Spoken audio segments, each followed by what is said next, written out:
Hello, this is Alex from phpacademy.org, and this is another video tutorial for the New Boston. Now, in this tutorial we're going to be talking, or rather in this short tutorial series, we've got the get variable, the post variable, and we're also talking about request, which will be something later on when we've understood about forms in general. This first tutorial is going to talk about HTML forms. We're going to go sort of back to basics and how we use them and different elements of them that allow us to process data through PHP or send data to a page rather. Now, I'm going to be using this example for the same page, but when you do post data, you can either post it to the same page that you're on currently, or you can post it to another page. Now, if you don't understand what I'm talking about, that's absolutely fine. I will begin to create my HTML form and I'll explain each element of the form as we go along. We're not actually going to be doing any PHP programming necessarily in this video. Okay, so the first thing we do when we specify a form is the start and the end tag of the form. We also specify an action and a method. Now, the action is where this form is going to submit when a submit button is clicked. So we include a submit button on our form. This will be inside here a bit later on. Now, the first thing we do, like I said, is we declare the the action. Sorry, yeah, we'll do the action first. So in this case, I want the action to link back to this same page, and this page is called index.php. You can see this shown here and up here as well. So we've got form action equals index.php. When a submit button is clicked, the form will then submit any data that is inside of it to this same page, and then we can start to process this data inside our PHP tags. The method can either be get or post, depending on how you're submitting the variables. Now, a little about either of them. Get is basically sending the data, it's visible in the URL, and it's sending the variables through the format of a URL. Post sends data through the HTTP post method, so they're slightly different. I'm not going to talk about them quite yet, but I'm going to use get just to show you an example in this tutorial. So what do we want to do first? The first thing I'm going to do is I'm going to enter some input fields. So I'm going to say day, and I'm going to create an input type or an input tag. So on its own it would look like this, and the type is going to be text. The name of it is essentially what you're naming it in regard to a variable.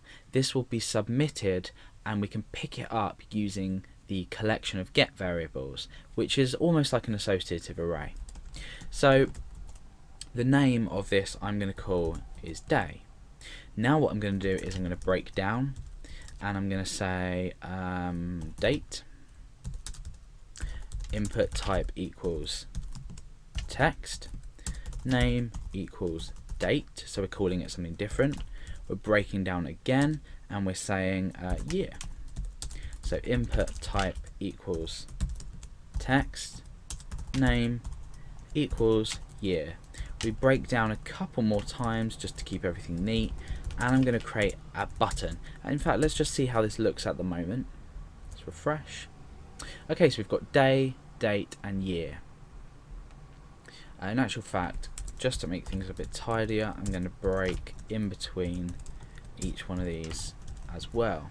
So that is looking like that. So we've essentially created our form already. We just need a button, like I said earlier, down here, and that's input type of submit, and the value of that is what is displayed. So if I get rid of this here and I refresh, you can see it just says submit. Some browsers it will default to submit request, but I can specify anything here. You can see that will just create it to look like any, well, it'll create with the capitalized text, anything. So I'm just going to call this submit. Okay, so now what's going to happen is, if you watch, by default my browser doesn't show the index.php page in its URL. However, if I was to click on submit, like I said earlier, we've just supplied the action of this form to go to index.php. So when I click on it, you'll notice the URL up here changes, and we've also included a few variables. We've got day, date, and the year. So the way this works is, after the page name itself, which is here in blue, we have a question mark, and after this we specify our variables. So the name of the variable is day, and that is equal to something. At the moment it's nothing. And then we say and with an ampersand symbol. We say date is equal to something here. At the moment it's equal to nothing. And then again the year is equal to something here, which at the moment is equal to nothing. So if, for example, I type Monday, I type 31st, and I type 2011, and I click submit, if you look up the top of the page you can see that the URL has changed, and in actual fact the day is equal to Monday, date is equal to 31st, and the year is equal to 2011. So now we have submitted what's called get variables through PHP using a form. So that's how to create a form and submit them. However, we want to actually do something with them. Now in the next tutorial we're going to be looking at get variables and how we should use them and why we should use them, and then in the other tutorial we're going to look at post variables, and again the same, how we use them, why we use them. So this has been basically how to create the form and submitting the variables, and so we can use them eventually in PHP.